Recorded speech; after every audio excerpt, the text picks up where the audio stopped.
Hey guys, welcome back to Abhyudaya classes UP.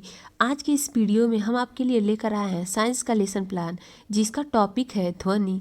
तो आज की इस वीडियो में हम हमारे प्रकरण जो है ध्वनि के बारे में चर्चा करेंगे कि ध्वनि का लेसन प्लान हमें कैसे बनाना है, वो आज की इस वीडियो में हम देखने वाले हैं।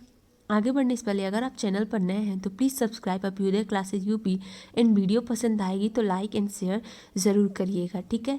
तो चलिए देखते हैं। सबसे पहले हम लिखते हैं पाठ्य योजना। पाठ्य योजना का जो संख्या हमारा होता है वो हम लिखते हैं। जैसे यहाँ पर आप देख सकते हैं मेरा पाठ्य योजना संख्या 20 है, तो मैंने लिखा हुआ है पाठ्य योजना संख्या 20।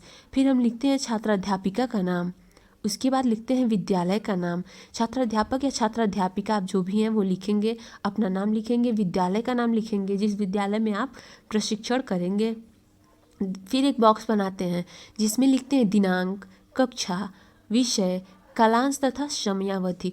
समयावधि जो हमारी होती है वो 40 मिनट की होती है। दिनांक जिस दिनांक में हम पढ़ाएंगे वो लिखेंगे, ठीक है।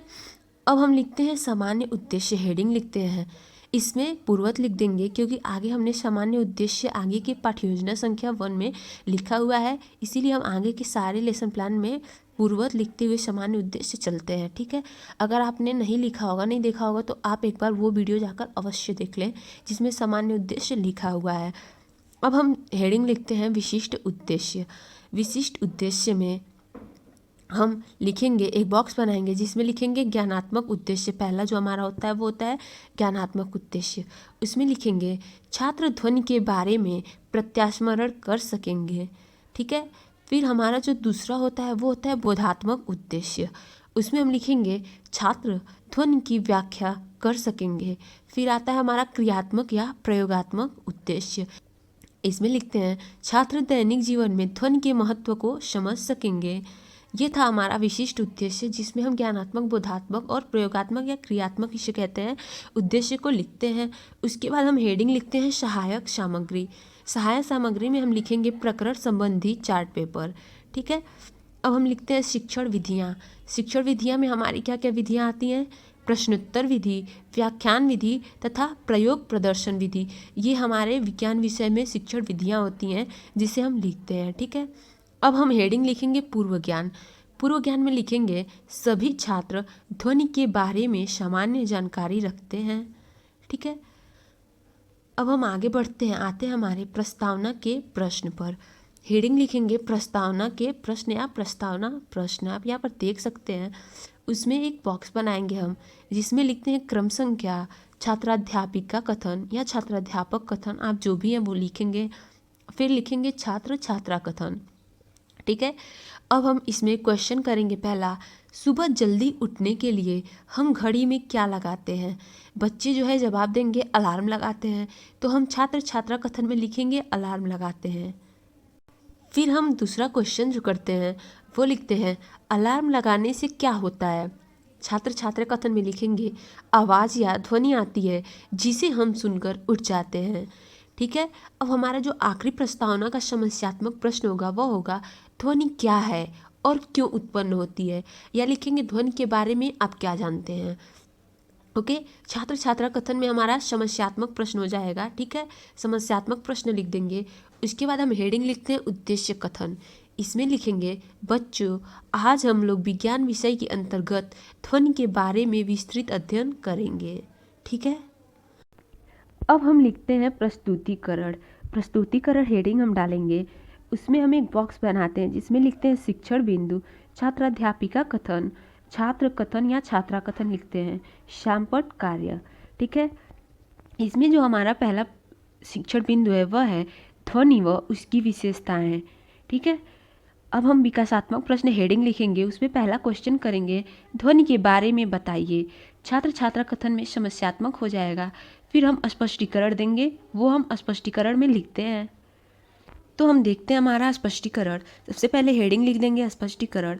इसमें लिखेंगे ध्वनि एक प्रकार का कंपन या विक्षोभ है जो किसी ठोस, द्रव या गैस से होकर संचारित होती है, किंतु मुख्य रूप से उन कंपनों को ध्वनि कहते हैं जो मानव के कान से सुनाई पड़ती है, ठीक है।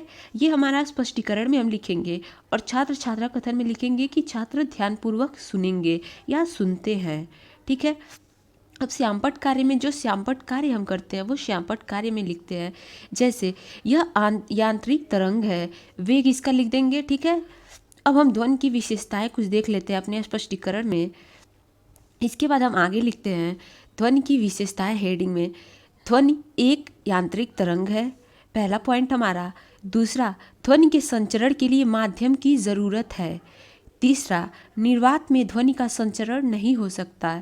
चौथा, सामान्य ताप पर ध्वनि का वेग लगभग 332 यानी कि 332 मीटर प्रति सेकेंड होता है। ओके, अब हमारा अगला पॉइंट जो है, ध्वनि तरंगों की प्रकृति अनुदैर्ध्य होती है तथा मानव कान लगभग 20 हर्ट्ज से लेकर 20 किलो हर्ट्ज यानी कि 20,000 जो है हर्ट्ज आवृत्ति की ध्वनि तरंगों को ही सुन सकता है। यहाँ पर आप देख सकते हैं 20 हर्ट्ज से लेकर 20,000 हर्ट्ज आवृत्ति की ध्वनि तरंगों को ही सुन सकता है। अब हमारा आखिरी पॉइंट जो है वह है किसी भी तरंग जैसे ध्वनि के वेग, तरंग दैर्ध्य और आवृत्ति में निम्नलिखित संबंध होता है। वो संबंध अब हम एक बार देख लेते हैं। यहाँ पर आप देख सकते हैं, इसे आप एक बार स्क्रीनशॉट ले लीजिए और लिख लीजिएगा, ठीक है। एक बार स्क्रीनशॉट लीजिए, फिर हम आगे बढ़ते हैं। और अगर अभी तक आपने चैनल को सब्सक्राइब नहीं किया है तो please subscribe, like and share ज़रूर कर दें, ठीक है। अब हम अपने अगले शिक्षण बिंदु पर आते हैं जो है हमारा ध्वनि का संचरण। अगला शिक्षण बिंदु हमारा ध्वनि का संचरण। अगले शिक्षण बिंदु पर पढ़ने से पहले हम सबसे पहले जो बोध प्रश्न जो पढ़ाए रहते हैं, स्पष्टीकरण दिए रहते हैं, उससे कुछ हम बोध प्रश्न बच्चों से करते हैं, तो वो हम लिख देते हैं बोधात्मक प्रश्न में, ठीक है। सबसे पहला जो हमारा प्रश्न होगा वो होगा ध्वनि क्या है। बच्चे जवाब देंगे ध्वनि एक प्रकार का कंपन है, जो हमने पढ़ाया हुआ है उन्हें। फिर दूसरा क्वेश्चन हम करेंगे ध्वनि तरंगों की प्रकृति कैसी होती है। ध्वनि तरंगों की प्रकृति अनुदैर्ध्य होती है, ठीक है। अब हम आते हैं हमारे विकासात्मक प्रश्न पर। ये था हमारा बोधात्मक प्रश्न। बोधात्मक प्रश्न वह प्रश्न होते हैं जो हम स्पष्टीकरण दिए रहते हैं, जो हम स्पष्टीकरण दे चुके होते हैं, उसमें से जो प्रश्न हम अपने बोध प्रश्न के लिए, बोध करने के लिए पूछते हैं, वो हमारा बोधात्मक प्रश्न होता है। तथा विकासात्मक प्रश्न जो होता है वो हमारे अगले शिक्षण बिंदु पर पहुंचने के लिए होता है, उसे हम क्या कहते हैं, विकासात्मक प्रश्न। जैसे यहाँ पर हमारा अगला शिक्षण बिंदु क्या है, ध्वनि का संचरण। यह हमारा अगला शिक्षण बिंदु ध्वनि का संचरण। इस तक पहुँचने के लिए जो प्रश्न हम यहाँ पर कर रहे हैं, जैसे ध्वनि का संचरण के बारे में बताइए, छात्र छात्रा में लिख देंगे समस्यात्मक। ये हमारा हो जाता है विकासात्मक प्रश्न, ठीक है। तो ये वाइवा वगैरह में भी पूछा जाता है कि विकासात्मक प्रश्न क्या होता है और बोधात्मक प्रश्न क्या होता है तथा इन दोनों में अंतर क्या होता है, तो इसे हम ध्यान में रखेंगे, ठीक है। तो हमारा अगला क्वेश्चन है ध्वनि के संचरण के बारे में बताइए, समस्यात्मक हो जाएगा। फिर हम अपने स्पष्टीकरण पे आएंगे, लिखेंगे स्पष्टीकरण हेडिंग। उसमें हम लिखेंगे यानी कि स्रोत से ध्वनि का हमारी कानों तक पहुंचना ध्वनि का संचरण कहलाता है।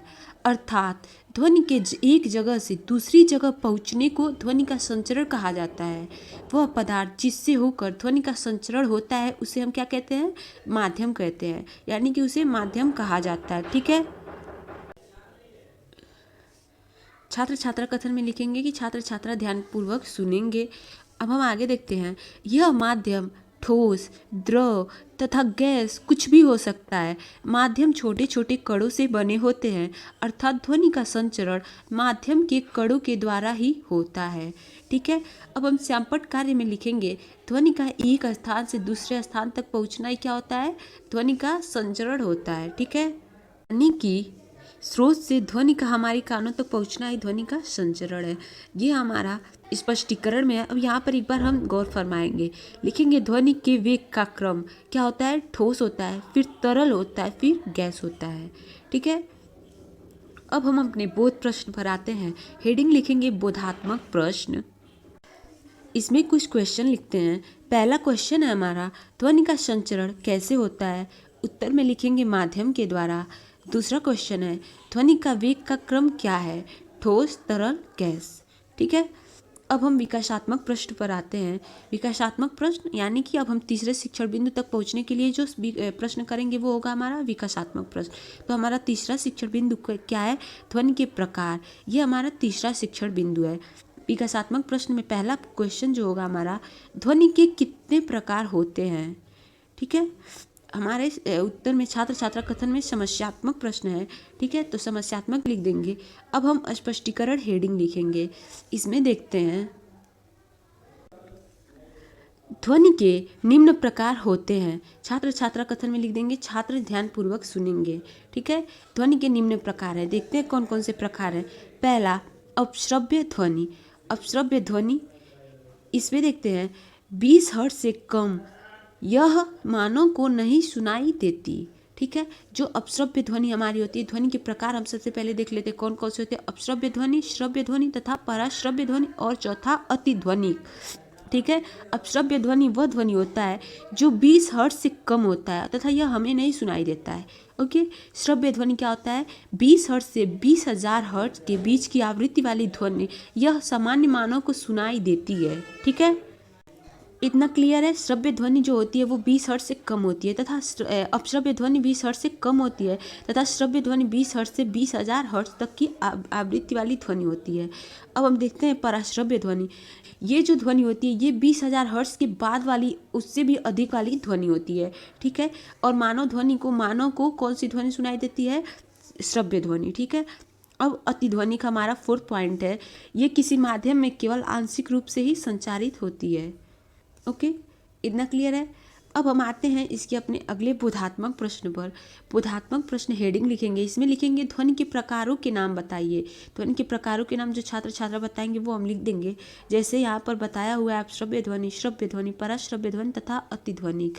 फिर दूसरा क्वेश्चन हमारा, सामान्य मानव कितने हर्ट्ज तक सुन सकता है। यहाँ पर 20 हर्ट्ज से 20,000 हर्ट्ज तक छात्र छात्रा कथन में लिख देंगे। अब हम आते हैं हमारे पुनरावृत्ति के प्रश्न पर। हेडिंग लिखेंगे पुनरावृत्ति के प्रश्न या पुनरावृत्ति प्रश्न। इसे हम मूल्यांकन प्रश्न भी कहते हैं, ठीक है। इसे मूल्यांकन के प्रश्न भी लिखते हैं। इसमें पहला जो क्वेश्चन होगा हमारा वह है ध्वनि के बारे में बताइए।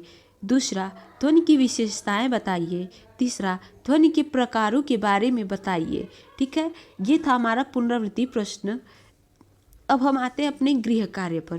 गृह कार्य में लिखेंगे सभी छात्र घर से ध्वनि के बारे में लिखकर लाएंगे। यहाँ पर होता है हमारा पाठ्य योजना समाप्त। सो गाइस, आज के वीडियो में बस इतना ही। अगर आप चैनल पर नए हैं तो प्लीज़ सब्सक्राइब करें अभ्युदय क्लासेज यूपी को। एंड वीडियो पसंद आए तो लाइक एंड शेयर करना न भूलें। Thank you. जय हिंद।